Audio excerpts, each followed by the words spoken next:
Hello, level 2 ballet dancers. I want to give you a kind of quick tutorial of some tricks I've learned over the years to help with pirouettes.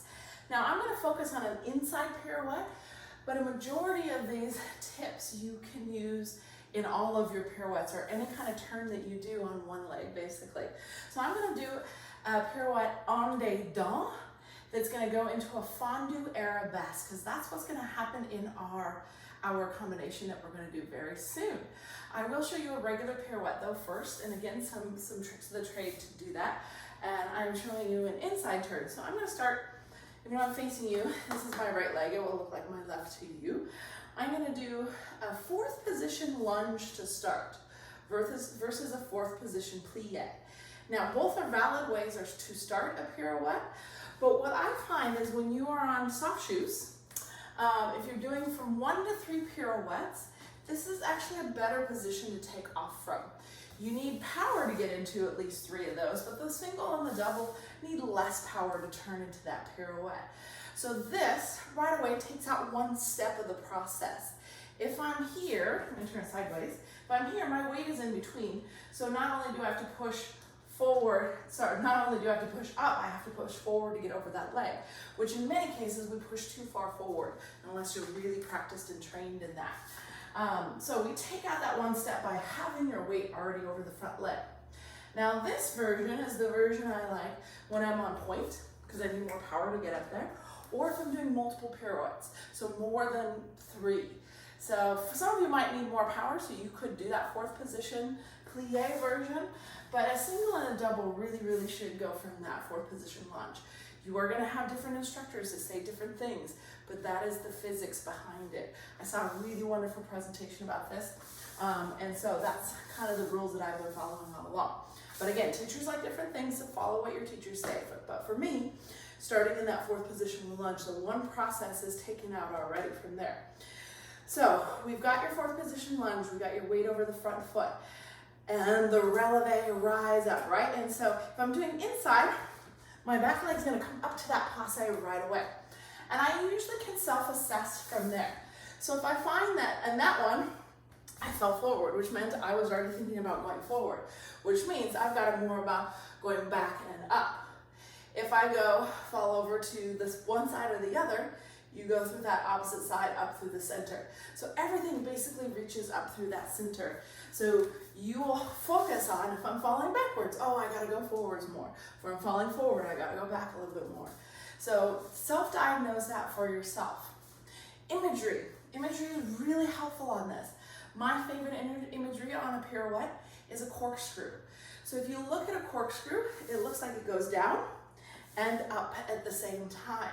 So I really want to push down through the floor, screw that foot down to the floor. I'm going inside, so I want my heel to push forward, right? If I'm going back, or if I'm going outside, I push my heel back and around.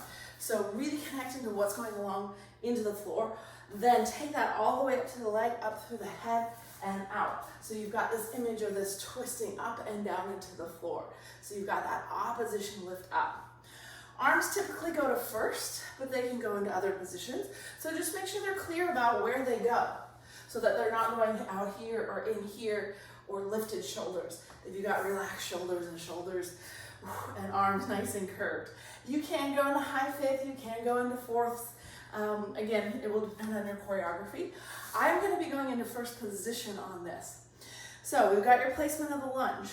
Power going up, unless you're doing multiples, then your power is going to have to go forward and up. And also again, self-assess.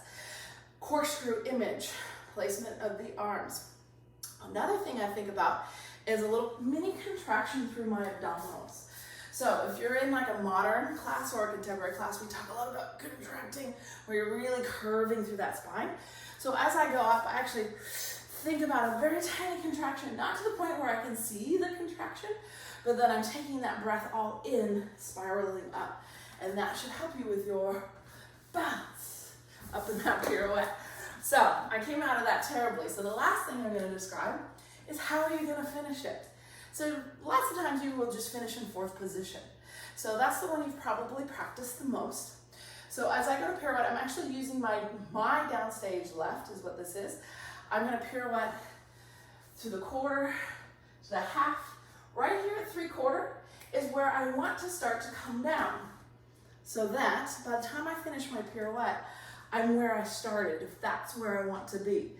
Maybe I don't. The idea is that you come down a 1/4 turn before you finish your pirouette. If you wait to finish your pirouette, and I'm here and I want to finish back to where I started again, I'm only going to get there if I throw myself out of the pirouette. If I continue to wait on there and then come down, I'm probably going to turn another 1/4 turn more before past my placement. So just for a single pirouette, you're actually only going a 3/4 turn before you're actually coming down. There we go. That's my inside turn. So on inside turn, you have same arm as leg. If you were doing outside turn, you do opposition arm. Now what I want to do is I'm going to do an inside turn. I'm going to face you because I actually want to end up on the diagonal at the end. So I want to end in an ouverte position. So this is my front, which is actually my ouverte position. I'm going to end up being ouverte here. So I have my half. So I have my 1/4, my half, my 3/4. So right here in my pirouette, I'm going to start to think about the fondue of my standing leg and the stretch of my arabesque. This is a good place to think about that abduction. So the separation of the thighs. So as I go into my arabesque, I'm not just going to send and plop my leg down, but I'm going to stretch it out behind me. I feel the reach of my front arm, the extension of my back leg. So if I start here and I start to come down, I can find that. Again, my balance is not great today, but I'm going to try that again. There we go. So that's going to be your 3/4 turn basically in the dance. In the dance, we might have a more of like a 1 1/4 turn because the way that you're facing, you may have to change where you're facing. But think of those options there. So if you were to do it on the other side, same thing again. Double check all of that. And again, only turn if you are safe to do so in your space. So I'm going to start. Actually, I'm going to go into this one from here, 1/4 or ouverte position. So my left leg's in front. I'm going to find that 4th position lunge, using my arms, zipping up my belly button. So finding that contraction. Feel the corkscrew as you go around. 3/4 of the way. I'm going to find that arabesque out of it. Yeah. So 3/4 of the way around is when you want to start to finish that pirouette.